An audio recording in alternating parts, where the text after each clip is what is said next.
22 August 2024 रोजी शनिवारी कोहळी समाजाच्या सामाजिक, शैक्षणिक, आर्थिक, औद्योगिक आणि संघटनात्मक प्रश्नांवर व्यापक चर्चा करण्यासाठी सिंदेवाही येथे आयोजित करण्यात आलेल्या भव्य लोकप्रतिनिधी मेळाव्याला 4 जिल्ह्यातून उत्स्फूर्त प्रतिसाद मिळाला। गोंदिया, भंडारा, चंद्रपूर आणि गडचिरोली जिल्ह्यातून मोठ्या संख्येने समाज बांधव, महिला, युवक व ज्येष्ठ नागरिक सहभागी झाल्याने मेळाव्याला व्यापक स्वरूप प्राप्त झाले।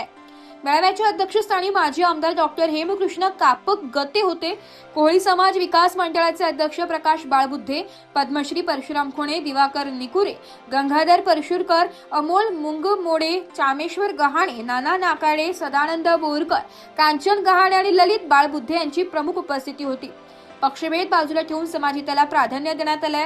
मेळाव्यात प्रथम समाज नंतर पक्ष ही भूमिका केंद्रस्थानी राहिली आहे। राजकीय पक्ष विचारधारा वेगवेगळ्या असलेल्या तरी समाजाच्या सामूहिक हिताच्या प्रश्नांवर सर्वांनी एकत्रित येऊन भूमिका मांडावी, समाजाच्या न्याय मागण्यासाठी संघटितपणे पाठपुरावा करावा आणि समाजाची राजकीय व सामाजिक ताकद अधिक सक्षम करावी असा सूर उपस्थित मान्यवरांच्या मार्गदर्शनातून उमटला।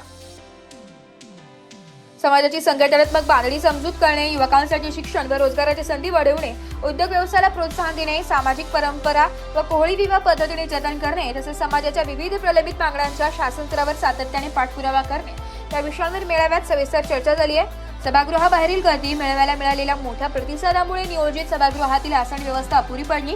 सभागृहाच्या तिन्ही बाजूंना अतिरिक्त व्यवस्था करावी लागली आहे। 4ही जिल्ह्यातून आलेल्या समाज बांधवांच्या उपस्थितीमुळे कार्यक्रमस्थळी मोठी गर्दी झाली होती। महिला, युवक आणि ज्येष्ठ नागरिकांचा लक्षणीय सहभाग होता। मेळाव्याचे हे विशिष्ट वैशिष्ट्य ठरले। मान्यवरांचे मार्गदर्शन यावेळी माजी आमदार डॉक्टर हेमकृष्ण कापगते, पद्मश्री परशुराम खोणे, प्रकाश बाळबुद्धे, अमोल मुंगमोडे, दिवाकर निकुरे, विनोद बोरकर, प्राध्यापक डॉक्टर सौ किरण कापगते, श्यामजी हटवाते, संजय कुहनमोडे आणि कल्पना बोरकर यांनी समाजाच्या विविध प्रश्नांवर मार्गदर्शन केले।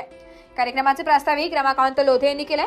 प्राध्यापक सुभाष बोरकर व भूपेश भाकरे यांनी सूत्रसंचलन केले, तर दिवाकर डी बोरकर यांनी आभार मानले। संघटनात्मक एकतेचा संदेश, एकजूट समाजाची ताकद, समाजाची या भूमिकेतून पार पडलेल्या या मेळाव्यातून कोहळी समाजाच्या संघटनात्मक एकताचा संदेश देण्यात आलाय। समाजाच्या प्रश्नांवर सामूहिक भूमिका घेऊन शासन स्तरावर प्रभावी पाठपुरावा करण्याची गरज यावेळी अधोरेखित करण्यात आली आहे। मेळाव्याच्या यशस्वी आयोजनासाठी चंद्रपूर जिल्हा कोहळी पाटील संघर्ष मंच व कोहळी समाज बांधव यांनी विशेष सहकार्य केले। नवीन लोकांना चान्स द्यावा, नवीन सुशिक्षित लोकांना चान्स, जे करू शकतात, जे करण्याची ताकद ठेवतात, जे करून दाखवतात अशा लोकांना यांनी चान्स द्यावा अशा लागतो।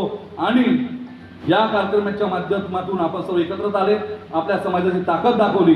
पाण्या पावसाच्या दिवसात, रोवण्याच्या दिवसात आपण सर्व एकत्र आला, त्यासाठी मी या संघर्ष समितीच्या कोषाध्यक्ष कार्याध्यक्ष या नात्यानं मी सर्वांना आभार मानतो आणि सर्वांचे इथं स्वागत करतो। धन्यवाद।